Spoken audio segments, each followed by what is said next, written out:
That does get started then and away. So we'll be able to keep that position there. So it's Röst and Niesen taking the front row. Bergstein and Bosshaus taking row 2. Then it's Hendricks and Svitala taking row 3. Row 4 will be Peters and Fitters. Row 5 will be Falk and Heinert. Row 6 will be Bulk and Van der Pavert. Row 7 will be Noren and Blurm. And Blurm is not attending, so that spot should be blank. Space number 14. Row 8 will be Van Vliet and Klosman. Row 9 will be Navis and Hummel. Row 10 will be Van der Meer and Genser. Row 11 should be Goos and Van Beek. Row 12 will be Van Maastricht and Plomp. And on the 13th row will be Kampman. Now Plomp is also not attending. Plomp is the one, perhaps it's not attending. So we shall see. We'll see which grid slot is left open. But drivers now get their way for their second lap, rolling for lap. There's an issue there for the 3:16. And that's Maurice Kampman, who's now brought the kart into the pits. So Kampman, a little bit of an issue there, and has brought the kart in. So will at least miss the start, but if you bring the kart in with a 10-minute race on the board, it's unlikely. We shall see. Race start moments away then.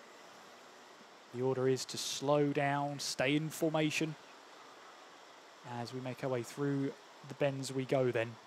Ready to take the start of this race. Front row of Röst and Niesen then as they make their way around the final corner to take to the tram lines. The revs start to rise and it's a false start. So we will go round again. So organisers not happy with the start. So they've ordered a rerun of that one, false start. So drivers slow down, take a breather and get back into formation on the next lap. Clouds looking still pretty grey. I think that's going to be the case for the foreseeable.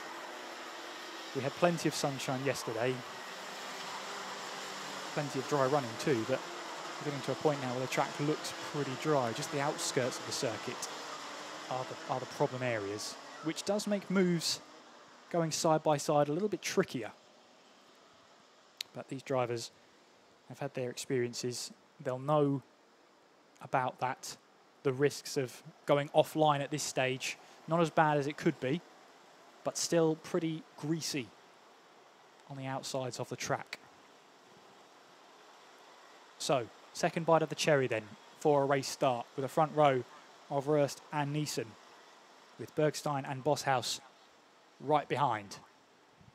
They round the final corner, and for the second time of asking then, the lights go out, we go racing. It is a good start then from the 3:45 of Devian Röst. He gets himself up into the lead of the race then, and we head away in towards the hairpin for the very first time of asking. And a couple one going wide, but other than that, everyone's made it through the hairpin as we make our way onwards and outwards. Through in towards the S's section, the sweeping S section, carts going side by side further down the order then. But it was initially a good start from Niesen to take over the lead of the race then, as we head away onwards towards that short stretch towards the fast left-hander towards the end of the circuit.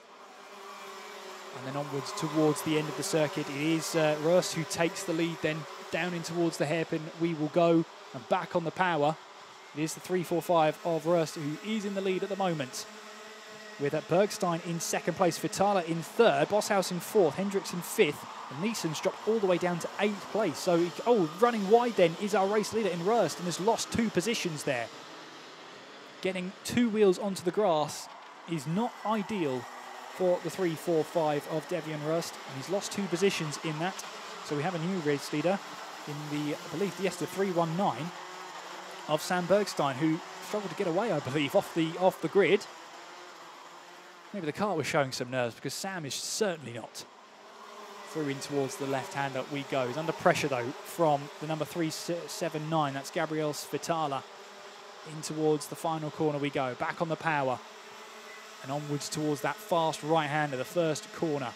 Battle for 4th place right behind as well, as that's Hendricks maybe looking for a move. Stays within the sort of backside of Bosshaus at this stage, not willing to make a move at these early stages.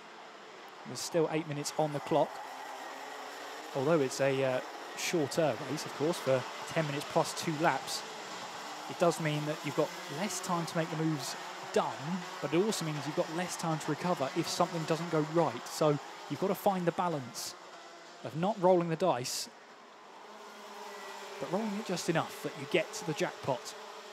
Down in towards the hairpin we go then.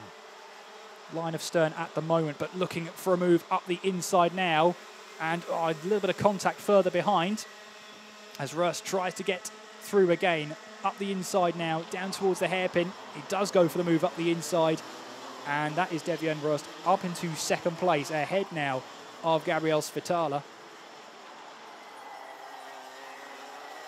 So up into 2nd place goes Rust.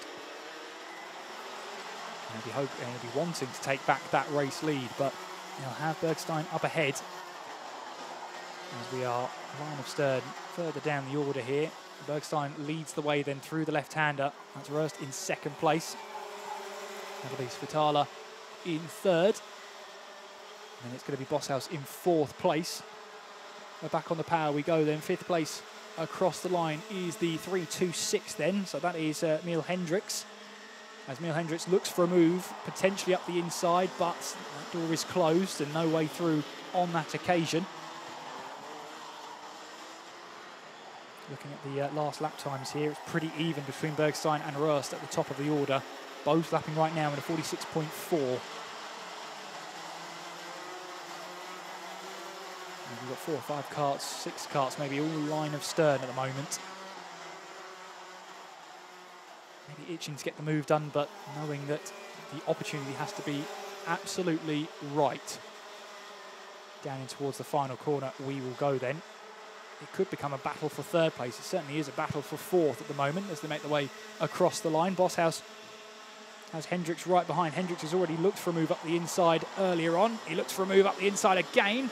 And Emil Hendricks wants to get the move done then, but that's the 3.78 of Falk around the outside. Now, does Falk get the move done then? Round the outside, he'll have to go. And Felipe Falk might have just got that move done. Yes, that's the 3.26 up ahead then. So Emil Hendricks loses a bit of momentum there, down in towards the tighter left-hander, and that's contact further down. 2 carts at least running onto the grass there as they all try to sort themselves out. But that is the 3.75 who's got up into 4th place. So Luke Neeson making his way back up the order then. And then 3.78 with a, well, almost a shake of the head, but down the inside goes the 3.45. That is Devian Rust, who takes back the lead of the race then with a move up the inside at the hairpin against Bergstein. Rust leads then from Bergstein in 2nd place. Then 3rd place right now is the 3.79 of Gabriel Svitala. Battling still to be done though for the lead though as they make their way through. Back on the power, Bergstein wants that position back. He's not going to rest right now with 4 3/4 minutes left on the clock. On towards the hairpin they will go then, with Rust leading from Bergstein. Back on the power they will run. And these are critical laps here for Rust. He needs to make sure that everything is in working order for him to either keep the gap as it is or to keep on keeping on. Either way, as long as he matches for pace on Bergstein, he'll be happy. Further battles further down for 4th place as Neeson heads that battle right now. Right behind him is that 3.78 of Felipe Falk. And I was going to say before I interrupted myself a couple of laps ago, he had the head drop there. Almost in, I can't believe that just happened. He had 4th place momentarily before he was put back down to 5th place as we make our way through in towards the hairpin. Keep an eye on Falk here as we make our way through the fast right-hander. Down towards the hairpin we go. And there's your battle for the lead then. Rust still ahead right now of Bergstein. And heading our way through in towards what is your sort of 6th turn of the tyres. Plenty of action further down the field as well to keep your eyes on. The gap's so close. It's a case of if one mistake is made, just like the mistake there for the 3.79, flying through the gravel, it's Gabriel Svitala. Managed to recover that one, but is going to lose a whole heap of time, as that is Falk, who's got ahead now of 3.75 in Luke Neeson, and he points ahead, does Gabriel Falk. He wants to get the position, he wants to, Felipe Falk that is, pointing ahead, saying, let's work together, we can catch third here. I'm sure that's the exact translation of a finger pointing forward, but either way, Felipe Falk wants to work together. He wants to work to try and pass.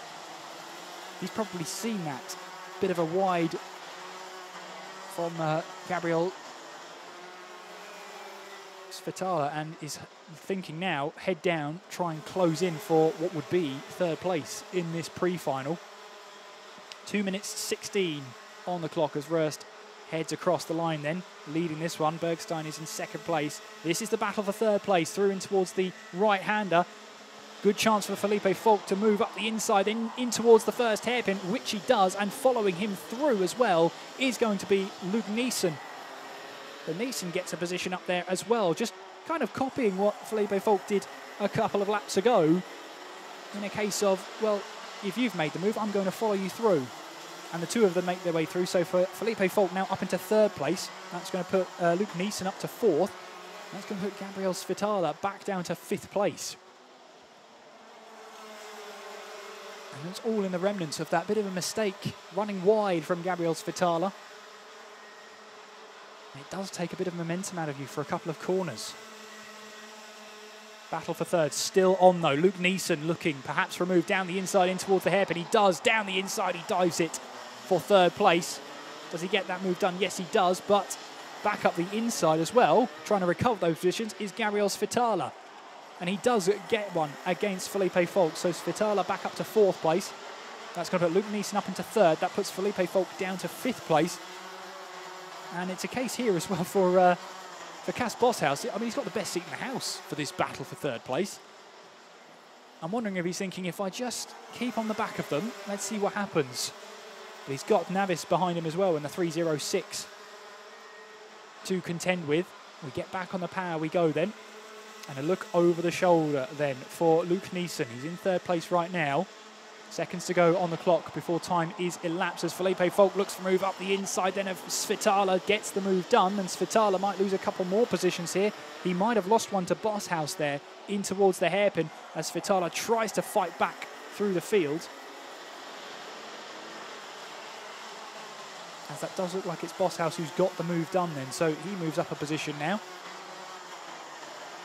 As time is about to elapse, we'll see here from Röst how many laps we have on the board then. It looks like it's going to be time elapsed, and we now have 2 laps to go, perhaps. Yes, we do, so 2 laps to go then. So it was maybe 2 seconds quicker for Röst, and he would have had another lap to play with.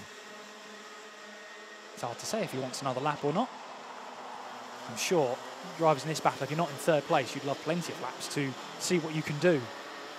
At the moment, though, it's Luke Neeson in third place, Felipe Falk in fourth, Boshouse in fifth, Navis in sixth, and now Svitala's down to seventh place. So Gabriel Svitala looking to see if he can recover there. A couple of positions towards the end. He's shown us that he can make a position or two, but that's a big gap he's got to close in there. The 3.57 is ahead then. So that's Van Vliet. And Svitala doesn't look like he might cross the line this time around. We're on to the final lap of the race then, as Svitala does cross the line, so maybe there, but there's 3.75. That's Neeson still looking to try and defend from Felipe Falk in towards these last couple of corners. Boshouse also wants to get involved with this battle then for third place. Back on the power we go. It's a case of who has more confidence, who has the confidence in the tyres. Meanwhile, our leaders are now making their way through in towards the final corner. At the hairpin we go. And back on the power we go. Devian Röst will take the race victory. How about this battle for third place then as we make our way through in towards the final corner? It is going to be the 3.75 that takes that third place. Luke Neeson finishes ahead of Felipe Folk. And it's Bosshaus in 5th place there. 2nd place as well went to the way of Bergstein. And what a great battle for 3rd place that was in our pre-final. If the pre-final was anything to go by, I'm very much looking forward to the final for the Max Seniors here. But that's your A Series versus your C Series done. We'll have one more running for Max Seniors pre-finals. There'll be our last pre-finals. That'll be Series A and Series B competing together. But for Series C drivers, that's their pre-finals done and dusted. They've done all they can to get themselves as high up the order as they possibly can. And here's how that looked from our 2nd pre-final race for the Max Seniors. It's Devion Rose who takes the victory by 1.3 seconds ahead of Sam Bergstein. Luke Neeson in 3rd place with Felipe Folk in 4th. Cas Bosshaus in 5th place with Siem van Vleij in 6th place. Gabriel Svitala in 7th place. Miel Hendricks in 8th with Flynn Fitters in 9th. And Luna Bloom rounding off the top 10. Dylan Hummel in 11th place. Jim Bark in 12th. Mitch Haynert in 13th place with Ralph van der Pavert finishing in 14th place. Then it's Noren in 15th, Klossman in 16th, Van Maastricht in 17th, Navis in 18th, Vandermeer 19th, Genser in 20th, Peters 21st, Ghost 22nd, and Van Beek finishing in 23rd. 2 non-starters with Bram Plomp and Maurice Kampman out of that race. So as I said before, Series C drivers in the Max Seniors have completed their pre-finals. We just have one more pre-finals for the Max Seniors at Series A and Series B. Next up, though, we have the DD2 and DD2 Masters, it's easy for me to say, running together.